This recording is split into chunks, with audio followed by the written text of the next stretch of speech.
There's something a little bit suspicious about this. Two big foreign banks accused of conspiring to manipulate the price of silver. They have a case against them that has just been dismissed by a U.S. judge. What about J.P. Morgan and what they went through? Well, we'll talk about that and so much more as we explore.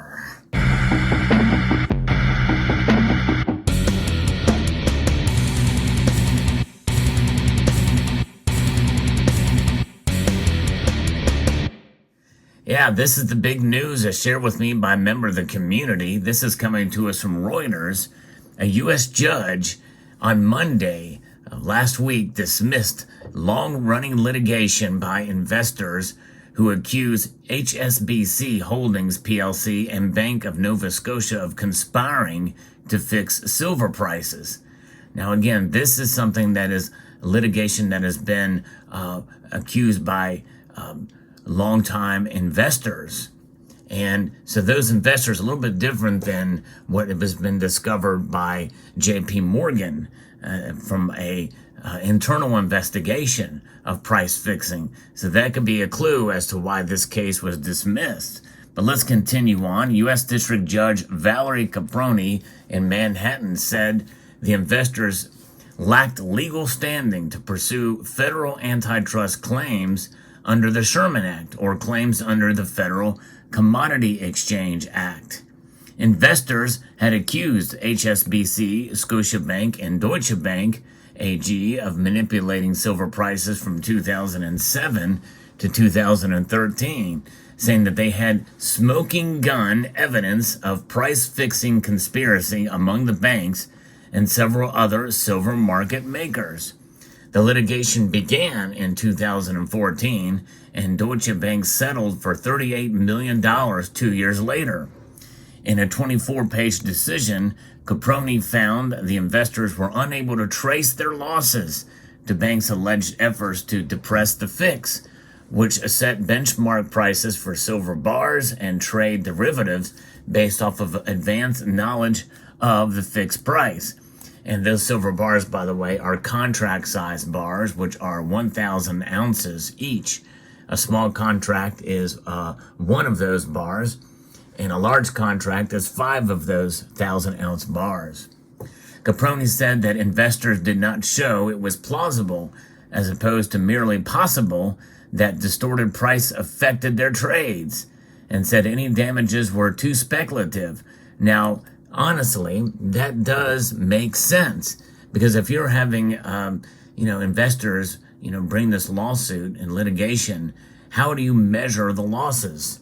It makes me kind of wonder, how do you measure losses and gains when reporting, capital gains as well? I guess you have receipts that show the price that you paid and the gains that you made on them, in terms of the spot price over time. But the thing about silver is usually when we stack it in the form that you see here, in the form of coins, rounds, and bars, we do it to fight inflation, to protect ourselves against inflation. So if this dollar loses by at least 2% each year, that's the controlled amount of inflation that the Federal Reserve wants and desires for this dollar. So you have to take that into account. Right now, we're dealing with 4.9% inflation year over year. And much of this silver here was bought at a time when inflation was lower. And of course, you have to also take into account, the year before that, depending on when you bought the silver and what the price was when you bought it. If you have that at a date and time, then that is the loss or gain on it. So those are all factors that must come into play when you are suing for damages. What are those damages? Especially if they're fixing the price. What is the fix? Is the fix up or down? And can you calculate losses based off of manipulative effort by these banks conspiring to do it, to bring the price up or down to profit themselves? And that's one thing why I've always questioned about silver price suppression. Yes, there could be a conspiracy between all the banking institutions, and by the way, it would have to be industry as well, to keep the price of silver low so that they continue to use the metal. It is something for the greater good of the collective of the institutions, the financial institutions, and industry itself to keep the price low. What would their other motivation be? Well, for the banking institutions is to draw attention away from silver because it's a losing proposition, right? That's kind of the theory behind this. But in reality, is anybody so dedicated to such a greater good for silver that it's such a threat to the current monetary system? I don't think they have to worry about that. I don't think they care one iota about it. I think they're just trying to profit from it. And I think this is what this is about, and it's very difficult to say how you measure those damages, because if they can profit from high-frequency trades to keep the price of silver low, well, you and we see that as an opportunity, a buying opportunity, so we can buy silver, unless it's silver eagles like this, where the insane premiums. Stay away from these. But nonetheless, you buy silver and the price is low so that you can indeed get a good deal on it. And of course, if it's the other way around, well, how do you measure that? If they manipulate the prices up 50 cents an ounce or $1 an ounce or what have you in a given period of time, well, how do you measure that? How can you really tell? And if you get that loss when the price goes up, you have to offset it with the buying that you did when the price was down. And we're talking about in the paper trades, by the way, because most of these could be damages that are done based off of the exchange traded products that are out there. The judge also said that investors were not efficient enforcers of their private antitrust claims, unlike people who might have gold and have sold silver at a fixed price. Now, I'm not sure exactly how to make of that, how they're efficient enforcers. What can an investor do? There's only two things: buy or not buy.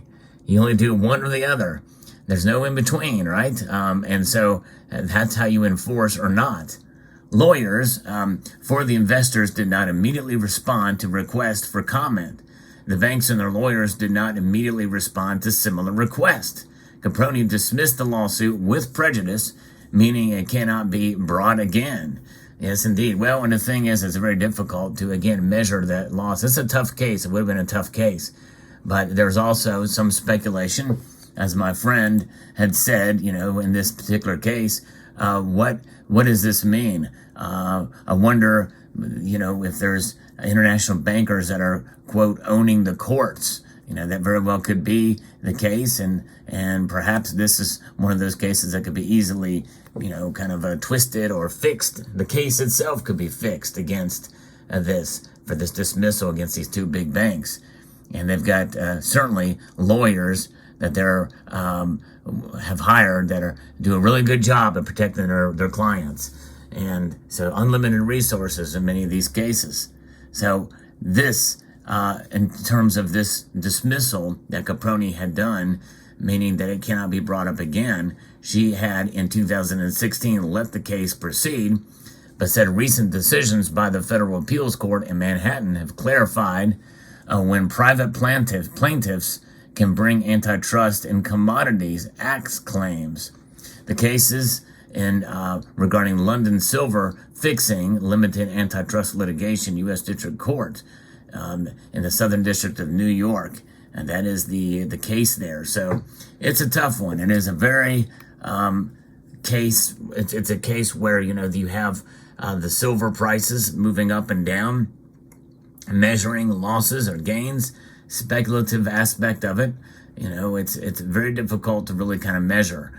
But what surprises me is that this had been going on for so long and only just now dismissed. Because again, I don't really see how you can measure these. I think in a sense, probably the idea is that, if this case were to continue and you did find evidence of price fixing, you can adjust and have them pay fines to the regulatory agencies, but not to individuals. And I think that's the thing. I think that's really where it needs to be tackled, is through the regulatory agencies. But the thing is if they're foreign agents, foreign banks, how do you prosecute them under U.S. law? Which is why I think probably one reason why this has been a long-running litigated case from private investors. So, but interesting indeed. And it's the Commodity Exchange Act, and that was this thing where these claims were made, and also the Sherman Act. So you must really know what those things are in order to really pursue and have an idea. Now, whether or not you agree or not with this ruling, most of my viewers think that there is some sort of price fixing, or more importantly, price suppression going on. But again, a lot of that has anecdotal evidence of high frequency trades and that are happening. I think that's the biggest evidence that I have been alerted to that this is going on. And understanding these high frequency trades, when they occur, do they happen when on the way up as well? It seems like most of the focus is on the way down. There's a lot of people that go in to buy and sell at certain times. When you go in to buy silver, no one says that when there's a lot of trading going on at a certain time, it's more or less the argument is that they're buying the silver in the paper markets or even in the physical because they know what's coming. People are waking up to silver. It's a good thing. It's seen as a positive. Whenever there's a lot of selling going on dramatically in a quick amount of time, it's really seemed as suspicious. And so therefore, that's why I'm still open-minded about the possibility that there could be a cabal or a conspiracy to suppress the price of silver, but I've not seen actual evidence of it. I need to see the evidence before I can go down that road. And there's another reason why I am reluctant to this concept of silver price suppression as opposed to manipulation, to keep the prices low for the reasons I mentioned earlier in the video, is because I think it gives us a false hope that silver is going to break through all of that and just skyrocket to its true value of $50 or $100 an ounce. I just think that the natural market forces are much more powerful in any shape, way, or form than any suppression that could or could not be going on. But let me know what your thoughts are in the comment section down below. But what a fascinating story this is. After so long being in the courts, it has now been dismissed. I'd like to extend a multitude of gratitude to each and every one of you for taking the time to watch, and to encourage you to please rate, share, comment, and subscribe.